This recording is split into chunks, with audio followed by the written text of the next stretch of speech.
Parfois éphémère, souvent éternel, l'amour est un sentiment particulier qui anime les êtres humains depuis la nuit des temps. Cependant, même si depuis tout ce temps, l'amour n'a cessé de s'immiscer dans nos vies, ce sentiment n'a jamais pleinement été compris selon moi. L'amour, c'est un sentiment à la fois simple et complexe. Simple parce qu'il est souvent direct et se manifeste par des gestes simples, mais complexe parce que parfois, celui-ci nous pousse à faire des choses que l'on n'aurait jamais pensé faire, que ce soit en bien, mais aussi en mal. Ce sentiment est à la fois capable de procurer une joie immense à celui qui le ressent, mais également une peine insoutenable à ce même individu. Car oui, en effet, l'amour est au fond un sentiment très brusque, un sentiment violent, et s'il y a bien une œuvre qui correspond à cette définition de l'amour, c'est bien Domestic Nakanojo.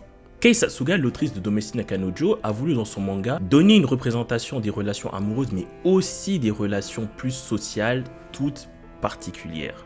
Cependant, malgré une adaptation en anime en apparence bonne, les studios Diomedea n'ont en réalité, à mon avis et à l'avis de nombreux lecteurs du manga, pas respecté cette philosophie toute particulière propre à Kei Sasuga et qui fait de Domestic Nakanojo une œuvre incroyable. Du coup, cette vidéo sera là pour expliquer la réelle philosophie et le réel message qui se cache derrière Domestic Nakanojo, en plus de parler de la possible sortie d'une saison 2 en 2022. Pour ce faire, on divisera la vidéo en deux petites parties. Dans la première, j'expliquerai justement cette fameuse philosophie, ce message tout particulier qu'il y a dans Domestic Nakanojo, mais je resterai dans l'univers de la saison 1. C'est-à-dire que je ne spoilerai pas la suite, mais je parlerai des différences du manga et de l'anime, donc ce qui a été enlevé de l'anime, parce qu'il y a des choses vraiment très importantes qui ont été enlevées dedans. Donc même si vous avez regardé les 12 épisodes et que vous pensez vraiment avoir compris Domestic Nakanojo, je vous conseille de rester et de bien écouter ce que je vais dire.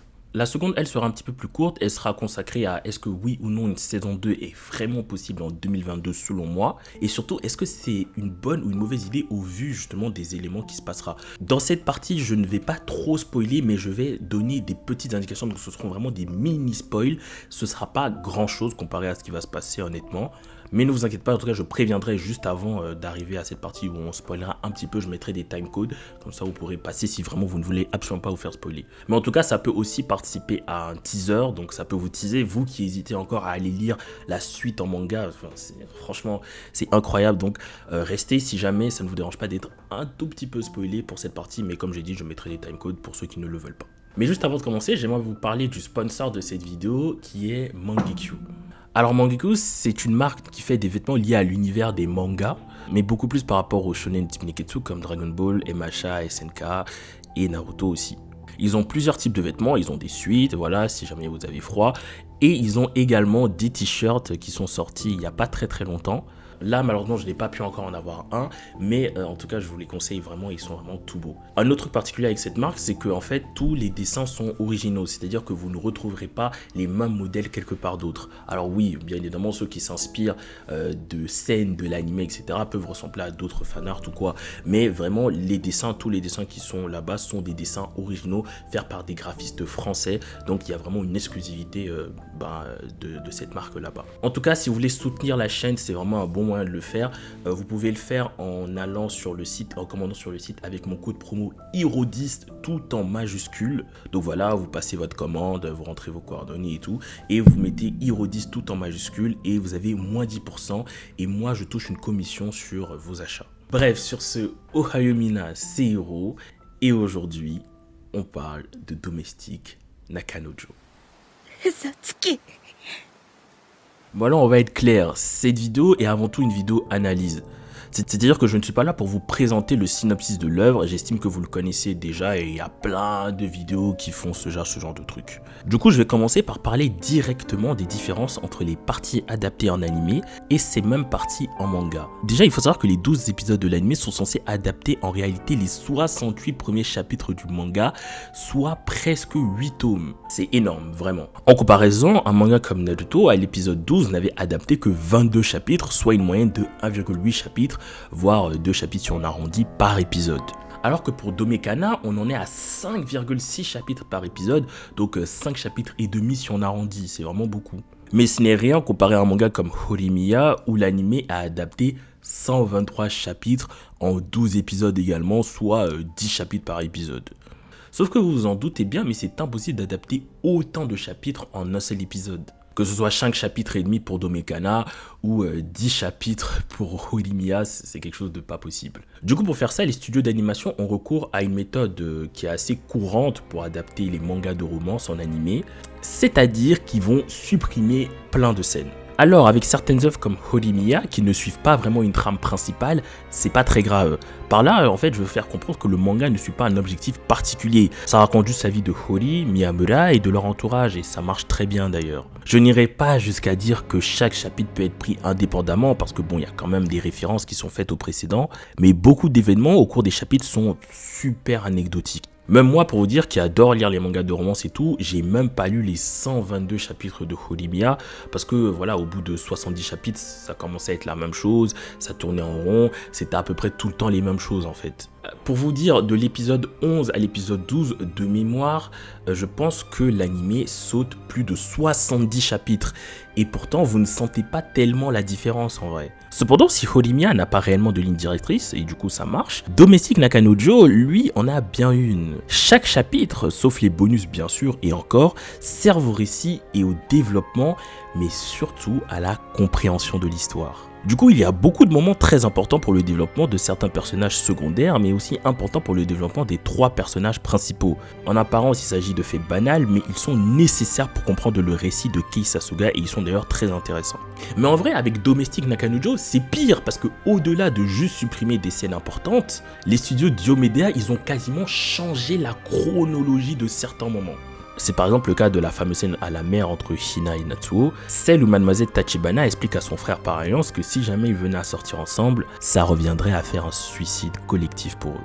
C'est une scène extrêmement importante pour des raisons que j'expliquerai un peu plus tard dans la vidéo. Mais ici, on voit que ce moment-là a lieu à l'épisode 7, donc après la partie avec Shu, l'amant de Hina, mais aussi après le moment de rapprochement entre Momo et Natsuo. Là où dans le manga, cette scène a lieu vraiment plus tôt puisque prend place au tome 2, plus précisément au chapitre 14. Du coup, qu'est-ce que ça change, me diriez-vous? Premièrement, le fait que cette scène ait lieu dans le manga juste après les événements avec Shu montre bien que c'est une conséquence de la relation de Hina et de son ancien professeur. Mais surtout, ce moment-là vient juste avant la rencontre entre Momo et Natsuo et ça, c'est super important. C'est super important parce que justement, l'une des raisons qui va pousser Natsuo au début à vouloir coucher avec Momo, c'est justement cette scène-là. C'est les mots que Hina lui a donnés, c'est les mots que Hina lui a prononcés qui feront au final qu'il voudra se rapprocher de Momo pour un petit peu oublier. C'est le fait qu'elle l'ait officiellement repoussé qui le poussa dans les bras de Momo. Dans l'anime, c'était comme si c'est la relation de Hina et Shu qui le convaincra d'être avec Momo. D'ailleurs, ça n'aurait même pas de sens que ce soit ça qui le décourage puisque justement les deux ont rompu, donc au contraire, et là il a toutes ses chances, il devrait tenter.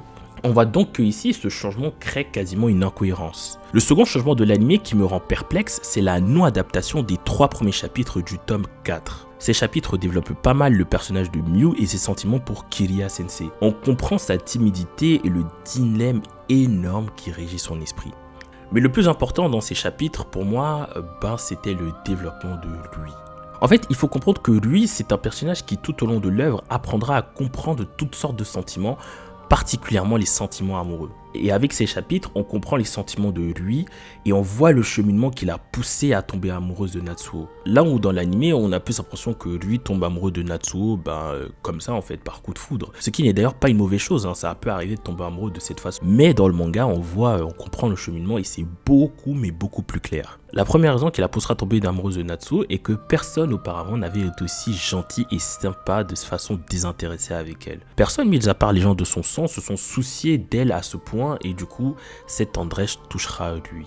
Et la seconde raison qui exprime ce coup de foudre est pour moi leur première fois. Alors je sais absolument pas votre avis là-dessus, d'ailleurs donnez-le moi en commentaire, mais pour moi le sexe c'est quelque chose qui unit les gens émotionnellement d'une façon ou d'une autre. Surtout que là c'était la première fois pour les deux, c'est impossible qu'ils aient fait ça et que justement après ils soient tout le temps, qu'ils se voient tout le temps et que il n'y a rien qui se passe parce que c'est la première fois, ça unit les gens, c'est une occasion, c'est un moment qu'ils ont partagé à deux et c'est un moment qu'ils ne pourront jamais, même s'ils le font avec d'autres personnes, c'est un moment qu'ils ne pourront jamais partager avec quelqu'un d'autre. Leur relation, même quand Natsuo était amoureux de Hina, a toujours été particulière au-delà de la relation frère et sœur. D'ailleurs, Natsuo se demandera à quelques reprises quels sont ses réels sentiments pour lui.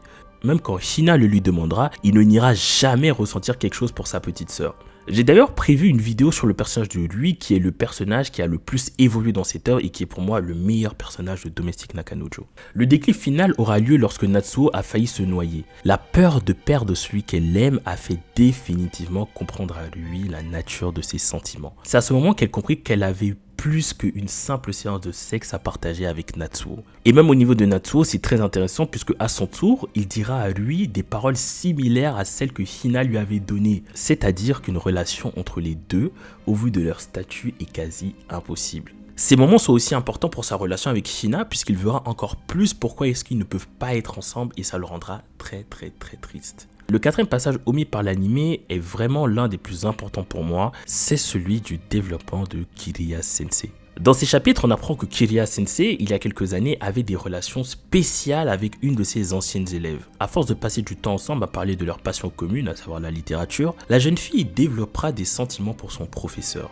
Du côté de Kiriya, rien n'est confirmé, mais tout porte à croire que dans une certaine mesure bien sûr, lui aussi avait fini par développer des sortes de sentiments pour son élève. Cependant, il décidera de fuir ses sentiments afin d'éviter de faire quelque chose d'immoral. En réalité, Kiriya représente un chemin qu'aurait pu suivre Hina. Le chemin qu'elle aurait suivi si elle avait choisi la voie de la raison plutôt que la voie du cœur. La relation Kiriya-Hina part de là d'ailleurs.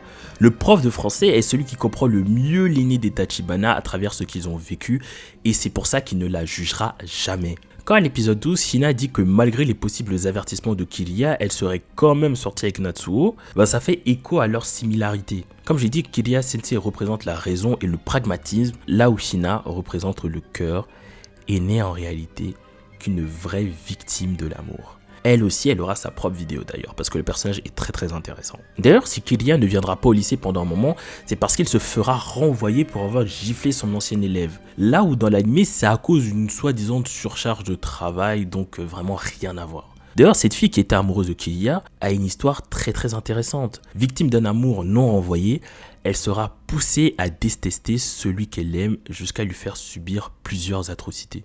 C'est d'ailleurs pour ça qu'une fois après avoir découvert la relation entre Hina, sa sœur, et Natsuo, l'homme qu'elle aime, elle se défendra en voulant détester celui-ci, tout comme l'élève de Kiriya a voulu détester celui pour qui elle avait des sentiments autrefois.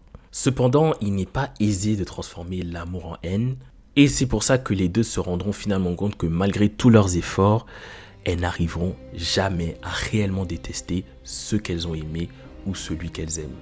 Et enfin, le dernier oubli de l'anime qui me semble important, c'est celui de Maki. En fait, Maki, c'est une amie de longue date de Hina qui vit aux États-Unis. Et bien qu'elle ne sera présente que pendant 4 ou 5 chapitres, elle sera très importante dans la relation entre Hina et Natsuo. Elle fera notamment comprendre aux deux amants que même si elle ne juge pas leur relation, celle-ci reste très atypique. Elle expliquera à Natsuo que son rêve d'être écrivain est louable, mais qu'il sera extrêmement dur à mettre en place. C'est bien beau d'avoir des rêves plein la tête, mais pour les concrétiser, il faudra se battre et se battre très fort, quitte à ne parfois rien avoir au bout. Et ça, c'est tout simplement l'histoire de la vie. Son rôle, bien qu'étant éphémère, est extrêmement primordial puisque c'est elle qui fera redescendre Natsuo sur Terre. Natsuo qui était déjà en train de rêver à une vie de rêve avec Hina. Sauf que comme je viens de le dire, la vie c'est pas comme ça. Dans la vie, tous tes plans ne se réaliseront pas forcément, même si tu travailles. Et c'est justement ce genre de message que Maki a voulu faire passer à Natsuo. Et à travers ça, l'autrice Kei Sasuga nous fait aussi passer un message important. Oui, il faut travailler. Oui, le travail paye. Mais non, le travail ne paye pas toujours. Et en tout cas, le travail ne paye pas toujours comme on le veut. Et encore une fois, c'est la triste réalité. C'était une étape nécessaire pour pouvoir se confronter à la dure réalité de ce monde. Cette réalité qui n'accepte pas et qui n'acceptera jamais leur relation.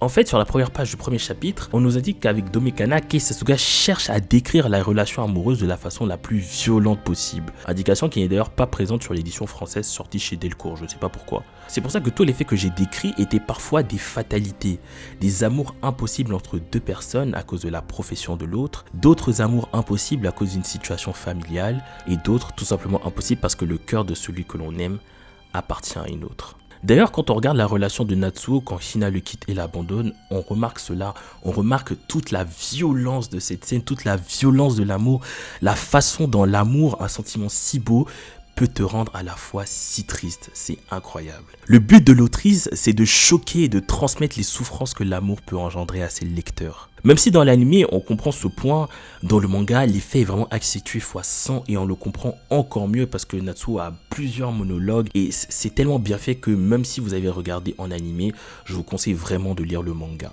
Mais en réalité, le vrai problème de l'anime, ce n'est pas de pas retransmettre la souffrance. Non, ça comme je viens de le dire, c'est quand même quelque chose d'assez bien fait. Non, la vraie erreur, c'est de faire croire aux gens qui vont regarder l'anime que Domestic Nakanojo, c'est avant tout un manga de romance, ce qui n'est pas vrai. Bien que la romance soit le thème principal, on va pas se le cacher, Domekana, c'est avant tout un manga qui raconte la vie. Elle raconte la vie de Natsuo Fuji et de ses deux sœurs. De vraies thématiques de celles-ci y sont abordées, que ce soit l'orientation scolaire, les rêves, les objectifs d'une vie, la perte d'un être cher et j'en passe tellement. Il y a aussi beaucoup de trucs autour du jugement de soi, le fait de juger l'autre parce qu'il fait telle ou telle chose, à cause de sa sexualité, à cause de ses pratiques, c'est vraiment incroyable. D'ailleurs, le moment où lui gagne le concours de nouvelles à la place de Natsuo est très important dans le manga. Là où dans l'anime, je l'ai un petit peu moins ressenti de cette façon. Mais ne vous inquiétez pas, j'y reviendrai dans d'autres vidéos. Vraiment, cette vidéo, c'est la première d'une longue série sur des vidéos de Domestic Nakanojo. En tout cas, je vous invite vraiment à vous procurer les 8 premiers tomes ou à lire les 68 premiers chapitres qui adaptent la saison 1. Bon, pour cette seconde partie qui sera assez courte, je vais expliquer si pour moi, oui ou non, une saison 2 c'est possible et surtout si c'est une bonne ou une mauvaise idée. Eh ben, je vais répondre direct à cette question. D'ailleurs, pour moi, oui et non. Non, parce que comme je viens de vous le montrer, avec l'anime, on ne perçoit et on ne conçoit que un tiers des réels éléments que l'auteur a voulu transmettre. Domestic Nakanojo, c'est bien plus que l'histoire d'un simple amour interdit. C'est vraiment l'histoire de toute une vie. Cependant, oui, l'anime est réussi parce que si on le prend de façon indépendante, c'est-à-dire qu'on oublie que l'histoire est tirée d'un manga, oui, l'anime est vraiment bon. Il est même très bon, hein, comme d'autres animés de romance tels que Horimiya ou Shige wo Soru. En revanche, ce qui fait de l'œuvre de Kei Sasuga un manga supérieur aux deux autres que je viens de citer, c'est ses dimensions Slice of Life extrêmement réalistes dans le fond, et ce malgré le fait que la forme soit une situation complètement improbable. Hein. Mais bon, encore une fois, sur cette chaîne, on aura le temps de préparer plein de vidéos pour expliquer le génie de Kei Sasuga. En fait, il faut savoir que ce genre d'anime est juste là pour promouvoir le manga, et celui-ci a parfaitement rempli son rôle. Moi qui suis là, qui vous parle et qui défend le manga bec et ongle, ben j'ai d'abord découvert l'œuvre avec l'anime avant d'acheter les tomes et de dévorer les chapitres. Du coup en soi il n'y a pas tellement besoin d'une seconde saison vu que la promotion a déjà eu lieu et le manga se vend extrêmement bien et je pense qu'il va continuer à se vendre extrêmement bien pendant longtemps. L'autrice dira d'ailleurs le 17 avril 2020 sur son Twitter que pour le moment le studio d'animation n'envisage pas une saison 2 à sa connaissance. Cependant, ce qu'on sait, c'est qu'une décision peut se faire très rapidement et à condition qu'elle soit prise dans les prochains mois, on peut s'attendre, voilà, on peut s'attendre à une saison 2 mi-2022, voilà, c'est-à-dire avril, mai, là-bas. Bon, maintenant pour revenir au sujet, est-ce que c'est une bonne ou si c'est une mauvaise idée? Pour moi, comme je vous dis, ben, je suis assez contre. Si c'est pour nous faire une même saison dans le même style que la saison 1, je préfère que les studios Diomedéa s'abstiennent personnellement.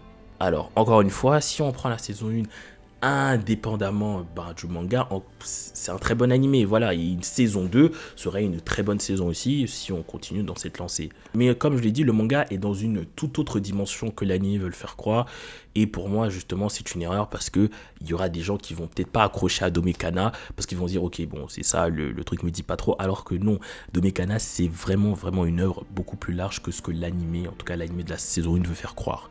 En revanche, et attention, là il y a du spoil, donc je vous mets les timecodes si jamais vous voulez vraiment pas vous faire spoil, mais ce sera vraiment très minime, attention. La partie qui risque d'être adaptée en saison 2 est pour moi et pour une grande partie des fans du manga, la meilleure partie de celui-ci. Pour faire simple, Natsuo va petit à petit faire surgir ses sentiments pour lui qu'il avait enfouis. Et les deux vont mutuellement se pousser vers le haut, constamment. Ils évolueront sur le plan amoureux bien sûr, mais surtout sur le plan humain et social. Ils vont évoluer sur le plan de la vie. Étant tous deux de jeunes adultes, ils seront confrontés aux mêmes problèmes et chercheront plusieurs solutions ensemble. Ils passeront par des hauts, par des bas et ce sera incroyable. En parallèle, le parcours de Natsuo pour devenir romancier prend une toute autre tournure très sérieuse. Et ça devient même une des intrigues primordiales presque au même titre que sa relation amoureuse. Je me retiens d'en dire plus pour pas trop spoil ceux qui sont quand même restés parce que c'est le type de moment qu'il faut découvrir soi-même afin de vivre pleinement l'œuvre. Franchement, je refuse de vous spoiler sur ce coup-là. Vraiment, allez lire. Reprenez au chapitre 68 si vous avez fini l'animé et vous verrez que ce que je dis, c'est la réalité. Vous verrez à quel point ce truc est incroyable. Du coup, si un seul chapitre de cet arc doit être rush, ce serait vraiment un vrai problème pour la compréhension. Voilà pourquoi je n'en voudrais pas personnellement. Mais bon, si on a une, comptez sur moi pour faire des reviews hebdomadaires dessus et comparer au manga afin d'apporter ma patte. Bref, j'espère que cette première vidéo sur cette chaîne romance t'aura plu. Si tu veux soutenir la chaîne, tu peux toujours commander un petit t-shirt sur Mangekyou. N'oublie pas mon code promo HERO10 tout en majuscule, vous avez une réduction de moins 10%. Alors voilà, comme j'ai dit, c'est ma toute première vidéo sur ma chaîne romance. Il y a plein de vidéos qui arrivent. Il y a notamment une vidéo sur la fin de Demesine Nakanojo qui n'a pas du tout été bien perçue. Et je vais expliquer pourquoi cette fin est totalement logique et cohérente, bien que on peut ne pas l'aimer. Mais je vais expliquer pourquoi non, cette fin n'est pas n'importe quoi comme plein de gens l'ont dit sur internet. Je ferai aussi des vidéos sur Hina et lui et sur Natsuo. Et je parlerai aussi d'autres mangas de romance. Si vous avez envie que je parle d'un manga de romance en particulier, n'hésitez pas à me le dire. Voilà, n'hésitez pas à me le mettre en commentaire. Tu peux me rejoindre sur mes réseaux sociaux, mon Instagram et surtout mon Twitch. J'essaye de streamer tous les week-ends, voilà, de 21h à 23h heure française. Tous les liens sont en description. Mon Discord aussi en description. Il y a un channel pour parler de Domestic Nakanojo. Donc n'hésite pas. Sur ce, portez-vous bien, prenez soin de vous. C'était Dr. Hero.